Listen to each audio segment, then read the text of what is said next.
کا پانی بنا لیں، ہلدی کا فریش ہلدی لے لیں، 3 انچ کا ٹکڑا ڈال دیں، اور اسی طریقے سے 3 انچ کا ادرک کا ٹکڑا ڈال دیں، لیکن جب کہ آپ کا بلڈ پریشر نارمل ہے۔ اگر آپ کا بلڈ پریشر ہائی رہتا ہے تو صرف آپ 1 انچ کا ٹکڑا ڈالیں ادرک کا، اور 3 انچ کا آپ ہلدی کا ٹکڑا چھوٹے چھوٹے کر کے ڈال دیں، اس کو خوب اچھی طریقے سے ابالیں 2 کپ پانی ڈال کر۔ اس وقت آپ نے پینا ہے، لیکن سپ سپ کر کے، جس طریقے سے چائے پیتے ہیں آپ۔ تو یاد رکھیے ناظرین کرام، اگر گردے میں پتری ہے یا پتے میں پتری ہے یا مثانے میں پتری ہے تو اللہ کے حکم سے انشاءاللہ العزیز آپ یہ علاج کریں جن کی آج میں تجویز کر رہا ہوں۔ انشاءاللہ العزیز اللہ تبارک و تعالی کے حکم سے انشاءاللہ پیارے نبی صلی اللہ علیہ وسلم کی تعلیمات کی برکت سے انشاءاللہ یہ کڈنی میں اسٹون ہو، پتری میں اسٹون ہو، اور یہاں پتے میں پتری ہو، اور اسی طریقے سے مثانے میں پتری ہو بلڈر میں، تو انشاءاللہ اللہ تبارک و تعالی اس کو وہ ٹوٹ کر انشاءاللہ پیشاب کے راستے سے نکل جائے گی۔ لیکن ناظرین کرام، اب یہ کن لوگوں کو یہ علاج معالجہ فائدہ دیتا ہے؟ یہ ان لوگوں کو فائدہ دیتا ہے تو جو جلد باز نہیں ہے۔ یاد رکھیے، میرا ایک تجربہ ہے، اپنے اساتذہ کے پاس بھی کچھ شاگردی کی ہے، ان کے ساتھ کچھ بیٹھے ہیں، ان سے کچھ فیوز و برکات حاصل کی ہیں، ان کی زندگی میں بھی دیکھا اور آج بھی دیکھتے ہیں۔ ہم بھی بہت سے لوگوں کو علاج معالجے بتلاتے ہیں تو وہ کہتے ہیں کہ جی یہ بھی استعمال کر لیا، یہ بھی استعمال کر لیا، یہ بھی استعمال کر دیا، فائدہ کچھ نہیں ہوتا۔ یاد رکھیے ناظرین کرام، ہم ہیں جلد باز لوگ۔ ہم ایلوپیتھک ادویات کا استعمال کر کے ہم اتنے جلد باز ہو چکے ہیں، کیونکہ ہم عادی ہو چکے ہیں کہ ادھر دوائی کھاتے ہیں، ادھر کیمیکل ہماری باڈی پر اثر انداز ہوتا ہے، ہمیں فوراً اس کے اثر سامنے آ جاتا ہے، پین کلر ہے کوئی بھی کھاتے ہیں۔ اب یہ جو حکمت والی دوائیں ہیں یا علاج بالغذائیں ہیں، یہ جو ہے اس کے اثرات ذرا دیر سے ہوتے ہیں۔ اب ہم کیا کرتے ہیں، بس اوقات جلد بازی کرتے ہیں کہ یار میں نے 1 ہفتہ تو ہو گیا، میں نے 2 ہفتے تو ہو گئے، میں تو مہینہ ہو گیا استعمال کر رہا ہوں۔ اور بھائی ہم یہ سوچیں کہ یہ بیماری ہماری زندگی میں کتنی پرانی ہے، تو اب اس کے اندر غذا کا اعتدال کرنا، غذا میں اعتدال پیدا کرنا۔ کون سی غذائیں ایسی ہیں کہ جن کو کڈنی میں اسٹون ہے یا پتے میں اسٹون ہے یا مثانے میں اسٹون ہے، تو وہ کون سی غذائیں استعمال نہ کریں۔ سب سے پہلے ذہن میں رکھیں، لال میٹ کا استعمال کرنا ہے تو آپ صرف اور صرف اس کی سوپ وغیرہ آپ استعمال کر سکتے ہیں، بوٹی وغیرہ آپ بالکل استعمال نہیں کر سکتے۔ اسی طریقے سے آپ سالمن فش ہے یا آپ کاڈ فش ہے آپ نہیں استعمال کر سکتے، صرف اور صرف آپ اس کا شوربہ وغیرہ یا اس کی یخنی آپ استعمال کر سکتے ہیں۔ اسی طریقے سے خاص طور پر آپ بہت زیادہ کولڈ ڈرنک کا استعمال کرتے ہیں، فیجی ڈرنکس کا استعمال کرتے ہیں، تو آپ کو یہ چھوڑنا ہوگا۔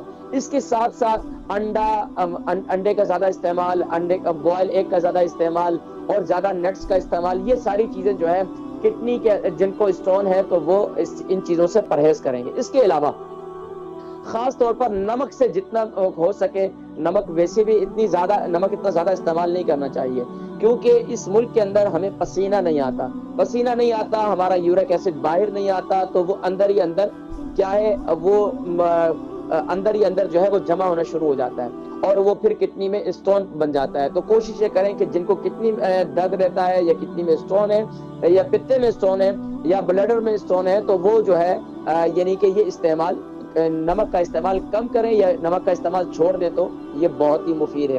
اور سب سے زیادہ دیکھیں، یہ کڈنی میں اسٹون ایک بڑی وجہ یہ ہے کہ ایک تو بسا اوقات ہم پانی کی استعمال کم کرتے ہیں۔ اگر کسی نے کہہ دیا، ڈاکٹر نے کہہ دیا پانی کا استعمال کریں، تو پانی کا استعمال اتنا کرتے ہیں اللہ کی پناہ، یعنی ایسا شروع کر دیتے ہیں پانی، اور پیتے کیسے، بڑے بڑے گھونٹ فٹافٹ بولا 3 سانسوں میں پینا۔ اللہ کے بندو، 3 سانس میں پانی پینا سنت ہے، لیکن سپ سپ کر کے پانی پینا، یہ نہیں کہ 3 سانس میں آپ نے بڑے بڑے گھونٹ کیے۔ اس سے اور زیادہ دیکھیں، ایک پانی کی بوٹی پر اگر ایک قطرہ پانی گرتا رہے نا، تو اس میں بھی چھید ہو جاتا ہے، اس میں بھی سوراخ ہو جاتا ہے۔ آپ کے جسم کا اندر کا نظام جو ہے ساری گوشت کی نالیاں ہیں، یہاں کوئی فائبر نہیں ہے، یہاں کوئی ایسی چیزیں نہیں ہیں، پلاسٹک کے پائپ نہیں ڈلے ہوئے یا پلاسٹک کی آپ کی کڈنی نہیں ہے، وہ اندر جا کر ڈیمیج ہوتی ہے۔ تو سپ سپ کر کے پانی پیئیں اور کولڈ ڈرنک سے پرہیز کریں۔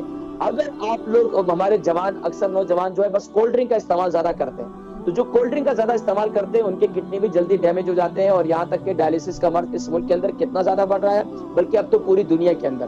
تو اس لیے ایک دوسرا کام جو خاص طور پر ہم لوگ پیشاب کو روکتے ہیں، پیشاب کو جوان ہے، دیکھیں ہمارے اکثر جو ٹیکسی ڈرائیور ہیں یا ایسے جاب کرتے ہیں، تو وہ کیا کرتے ہیں کہ کہ وہ بس اوقات بہت زیادہ جو ہے ظاہری بات ہے کام کرتے ہیں، جاب کرتے ہیں، اب پیشاب کرنے کی جگہ نہیں ملتی تو پیشاب کو روکتے ہیں.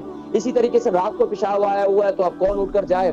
تو یہاں پر اس ملک کے اندر اگر کہیں پر کسی کے گھر پر ہے 2 ٹوائلٹ تو بہت اچھی بات ہے، لیکن اکثر گھروں میں کیا ہے ایک ٹوائلٹ ہوتی ہے. اب نیچے بیڈ روم اوپر ہوتے ہیں، اب نیچے اتر کر جائیں کون جائے رات کو اٹھ کر، اب چلو بس ٹھیک ہے صبح اٹھ کر پیشاب کریں گے. یہ وہ معاملہ ہے کہ جس کی وجہ سے آپ کے جسم میں یہ یورک ایسڈ کی مقدار وہاں جمع ہونا شروع ہو جاتی ہے اور وہ کڈنی اسٹون بن جاتے ہیں. تو یہ کچھ یہ تھا. اور ناظرین کرام انشاءاللہ کالز کی طرف بھی بڑھیں گے اور انشاءاللہ ہم کالز بھی شامل کریں گے، لیکن جلدی سے آپ نسخے نوٹ کر لیں جن کو کڈنی میں درد رہتا ہے، کڈنی میں اسٹون رہتے ہیں، اور تو وہ کیا کریں. اب اس کے لیے سب سے بہترین لیمن واٹر کا استعمال ہے.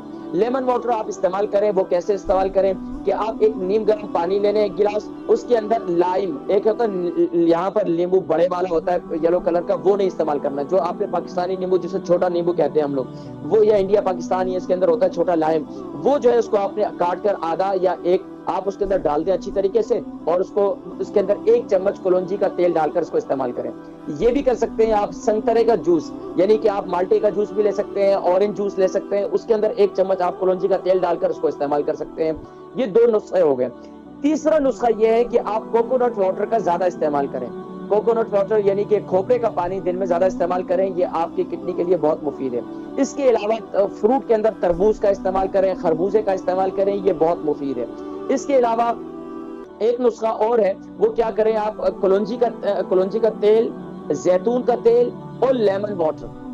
یہ لیمن واٹر آپ کا تیار نہیں لینا ہے. ہم لوگ اکثر لوگ تیار کی عادی ہیں، تو فریش تھوڑی سی محنت کریں، فریش لائم لیں اور جو ہے اس کے اندر ڈال دیں 1 چمچ کلونجی کا تیل ڈال دیں، 1 چمچ زیتون کا تیل ڈال دیں نیم گرم پانی کے اندر، اور ایک آدھا لائم جو ہے اس کے اندر یعنی نیمبو اس میں ڈال دیں اور اس کو پی لیں صبح نہار منہ انشاءاللہ العزیز. اور اسی طریقے سے شام کو دوپہر کے کھانے اور شام کے کھانے کے جو درمیان کا وقت ہے اس وقت استعمال کریں تو اللہ کے حکم سے انشاءاللہ العزیز آپ کی کڈنی کے یہ اسٹون ختم ہو جائیں گے، ٹوٹ کر گر جائیں گے. اس کے علاوہ ایک اور نسخہ جو میرا بڑا مشہور ہے وہ یہ ہے، ہلدی کا پانی بنا لیں. ہلدی کا فریش ہلدی لے لیں، 3 انچ کا ٹکڑا ڈال دیں، اور اسی طریقے سے 3 انچ کا ادرک کا ٹکڑا ڈال دیں. لیکن جب کہ آپ کا بلڈ پریشر نارمل ہے. اگر آپ کا بلڈ پریشر ہائی رہتا ہے تو صرف آپ 1 انچ کا ٹکڑا ڈالیں ادرک کا، اور 3 انچ کا آپ ہلدی کا ٹکڑا چھوٹے چھوٹے کر کے ڈال دیں. اس کو خوب اچھی طریقے سے ابالیں 2 کپ پانی ڈال کر، اور جب 1 کپ رہ جائے تو اس کے اندر 1 چمچ کلونجی کا تیل ڈال کر اس کو صبح نہار منہ اور صبح دوپہر کے کھانے اور شام کے کھانے کے جو درمیان کا وقت ہے جب معدہ خالی ہوتا ہے اس وقت آپ نے پینا ہے، لیکن سپ کر کے جس طریقے سے چائے پیتے ہیں آپ.